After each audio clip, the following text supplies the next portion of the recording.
যদি পুরুষ আর মহিলা গায়রে মাহরাম হয়, অপরিচিত হয়, যাদের সাথে পর্দার বিধান প্রযোজ্য, এরকম যদি হয় তাহলে সেক্ষেত্রে সালাম দিবে কিনা?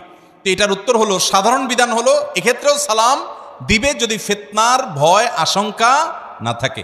আল্লাহ রাব্বুল আলামিন নারীদের কণ্ঠে বিশেষ কোমলতা দিয়েছেন এবং সেই কোমলতার কারণে অনেক পুরুষ, বিশেষ করে যাদের দিল যত বেশি রুগ্ন হয়, তাদের মনে তত বাজে কল্পনা, যাতে জল্পনা, বাজে চিন্তা আসে এবং অনেক সময় ফিতনার দিকে চলে যায়, কথাবার্তা হয়, আলাপ সালাপ হয়, এরপরে হতে হতে আস্তে আস্তে দেখা যায় আরও অনেক হারামের দিকে মানুষ চলে যায়।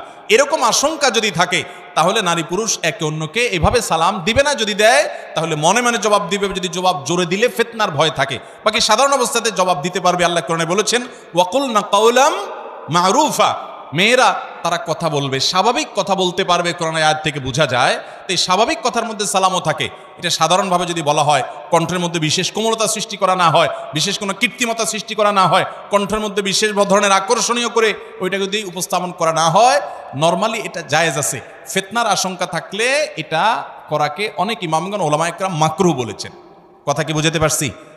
অতএব বেগানা পুরুষ বেগানা নারী একে অন্যকে সালাম যদি দেয়, ফিতনার আশঙ্কা নাই, জায়েজ আছে। কিন্তু ফিতনার আশঙ্কা আছে এরকম হলে, অর্থাৎ আপনার মনে বাজে চিন্তা আসতে পারে, একটা ইয়াং মেয়ে, ইয়াং ছেলে নির্জন জায়গা বা পরবর্তী তাদের সাথে পরিচয় হতে পারে, কথা সামনে বাড়তে পারে এবং এই সাউন্ডের কারণে, ভয়েসের কারণে নিজের মধ্যে মনে বাজে জল্পনা কল্পনা আসার আশঙ্কা আছে, তাহলে সালাম না দেওয়াই উত্তম। যদি দেয়া হয়, আপনাকে একটা মেয়ে সালাম দিছে, আপনি জবাব দেয়াটাকে বিপদের কারণ মনে করছেন, আপনি মনে মনে জবাব দিবেন।